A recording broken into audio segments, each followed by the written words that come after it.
This is Counterpoint, and I'm your host, Tanya Granic Allen. As kids head back to school this fall, many parents are waking up to the harsh reality that despite promises of choice and meaningful opt-outs from sex education, they remain elusive. In classrooms across the country, boys are still using girls' washrooms, ideological indoctrination runs deep, and children are being quietly encouraged to transition, often without parents' knowledge or consent. In British Columbia, drug cards are being handed out directly to students, while in Waterloo, an exclusive report reveals school board training staff to view family as a form of white supremacy and encouraging children to keep secrets from their own parents. Meanwhile, efforts to push back are being met with censorship. A Hamilton billboard calling for an end to child medical transitioning was recently removed by city authorities.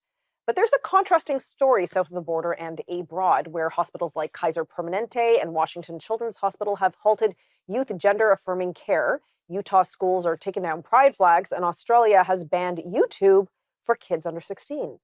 Well, joining me now is Celine Traynor, Director of Communications with Parents as First Educators, to unpack these developments and explain why parents need to be more vigilant than ever as the school year begins. Welcome, Celine. It's good to have you back on. Thank you, Tanya. Good to be here. Okay, so as parents have their minds towards back to school, perhaps they've even already started, are back to school already, what do you think is top of mind for parents? Well, I think as parents gear up to send their children back to school, sometimes, there's the kind of the summer amnesia where they kind of are so excited to get the kids back to school, and summer was great and they've enjoyed it.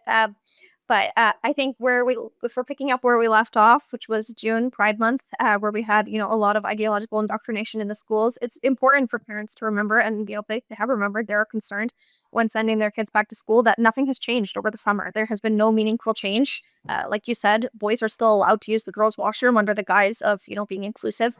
There's still ideological indoctrination going on in the classrooms. Teachers can teach whatever they want, essentially, whenever they want, and parents have no say. So I think parents are concerned, and rightfully so. So is there any recourse for parents? We keep hearing phrases like opt-out thrown around. Is there, like, say, for example, in Ontario, Canada's most populous province, where that sex ed debate has raged on for years, is there an opt-out in Ontario? There's no meaningful opt-out in Ontario because teachers can, like I said, teach whatever they want, whenever they want. So there isn't a real ability for parents to know when the sex ed curriculum is being taught. So parents really have to be like hawks, just like asking their teacher if you really want your children like out of the curriculum. It's difficult. Essentially, there's no meaningful opt out. The government hasn't provided parents with the ability to opt their children out, and it should be their right to opt their children out of education that is, first of all, the curriculum is controversial, but also it's sensitive topics, and not all parents want their children learning that in school, and that should just be common sense. No, it should So, it should be an opt-in. If you want to learn these controversial and scientific topics, opt in, but otherwise forget it. Because I think you make a good point. It's not meaningful, meaning, and you said this, is without notification, because we hear like gender identity theories woven through many subjects, not just sex ed. So if you don't know when it's going to be taught, how do you opt out? exactly, because it's infiltrated throughout the entire curriculum in some sense. And it's, throughout the school, you see stickers and pride flags and posters and clubs. And so it's really throughout the entire system. There's just so much political indoctrination, and there's so much it's not just in the sex ed curriculum, which, by the way, Doug Ford promised to repeal and never repealed. So, it's really just throughout the entirety of the school day that you don't know what your children are going to be taught. And there was However, a yeah, go ahead. go ahead.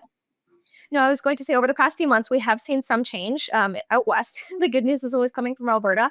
Parents heading back to school out there can look forward to the fact that they have pulled sexually explicit books off the shelves in school libraries. So, in terms of change, that's one thing that has changed over the summer. I think it happened the way, so we can look forward to that. Right. And there was a parent who spoke out against land acknowledgements who was disciplined, Catherine Cronus, in Ontario's. She was on a parent council. She was suspended from her role and then reinstated because I guess they realized the error of their ways. Yes, exactly. She sought legal representation, and then she was reinstated onto that school council. She was wrongfully removed, and it was really a free speech issue. But she's a parent. She was raising a concern, and all she wanted was for her concerns to be noted in the meeting minutes. Right. Well, very simple. But anyhow, we're going to pick this up in just a few moments.